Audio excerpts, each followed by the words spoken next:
The crystal card Ara had trembled while holding was now stored in a secure drawer in her workshop. A quiet reminder that sometimes the smallest acts of kindness could shift the dynamics of entire civilizations. Over the next few cycles, she kept an eye on the galactic news, curious to know what Valen might have said about humanity at the council. But her world had remained essentially the same: oil stains, broken gears, and the satisfaction that came from seeing something work again. She didn't expect Dragon Prince Valen to visit her again, and she certainly didn't expect him to bring his little nephew too. It was about a month later when the auto door to her workshop, which usually opened with a mechanical whisper, suddenly opened with a loud clatter, so loud that Ara almost dropped the wrench in her hand.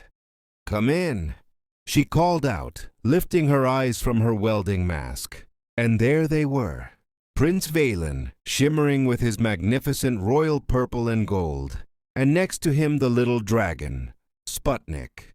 Sputnik's wings were fully extended this time.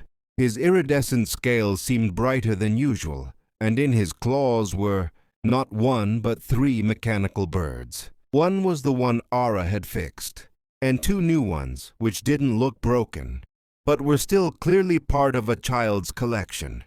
"Ara of Earth," Valen said in his thundering voice, which was less stern and more measured this time.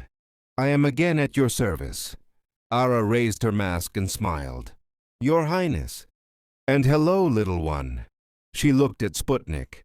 "You've got some new friends." Sputnik ran towards Ara, but Valen stopped him with an outstretched paw. The little dragon made a frustrated, chirping sound. "He has a problem," Valen said. "He says you have a tool that helps shiny stones sing." Ara was perplexed. "Help shiny stones sing?" Sputnik pushed one of his mechanical birds towards Valen, then the other, and then looked eagerly at Ara. Finally, he rubbed his head against Valen's massive foot, and Valen sighed. "All right, Sputnik. But no fuss." Valen looked at Ara. "I apologize. Ara, my nephew believes you possess a unique talent. He desires your assistance." Ara looked at the toy birds. They didn't look broken now, but Sputnik's face held the same distress she'd seen last time. She picked up one of them. It looked flawless, its gears working perfectly. "It doesn't look broken, Your Highness," Ara said.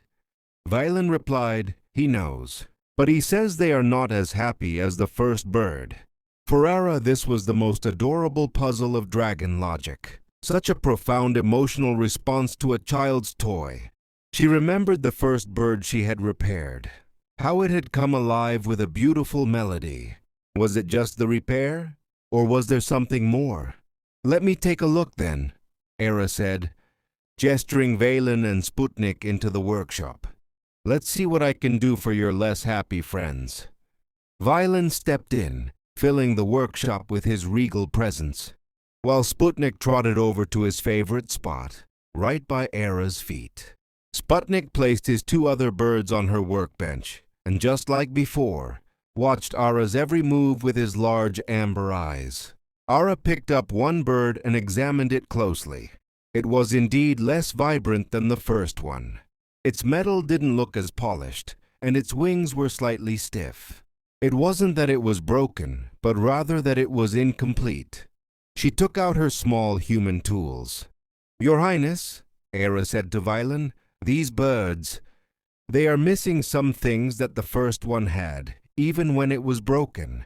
Valen furrowed his brow in confusion. "Our artisans consider them perfect.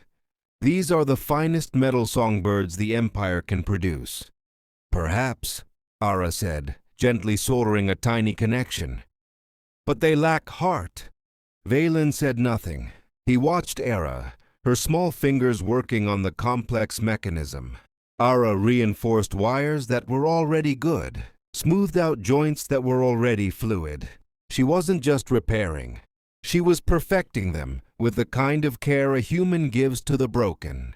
Even when it isn't technically broken, she added those tiny details that were lost in factory production, an extra polish, A microscopic balance adjustment, a loving touch.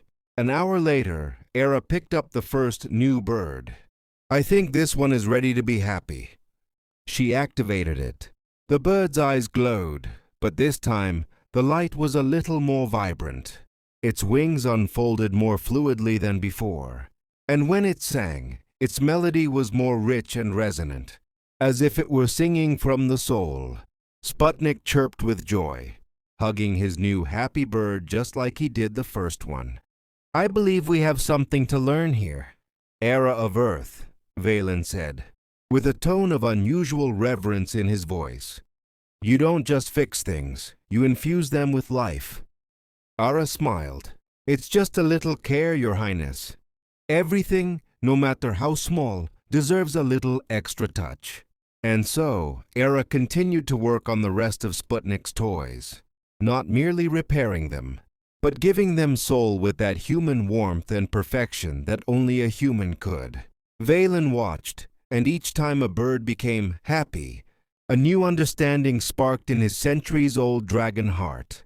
He saw how humanity's greatest gift was their capacity to pour love and care into even the smallest things, and perhaps that was why they were destined to become one of the most important, despite being the youngest in the galaxy.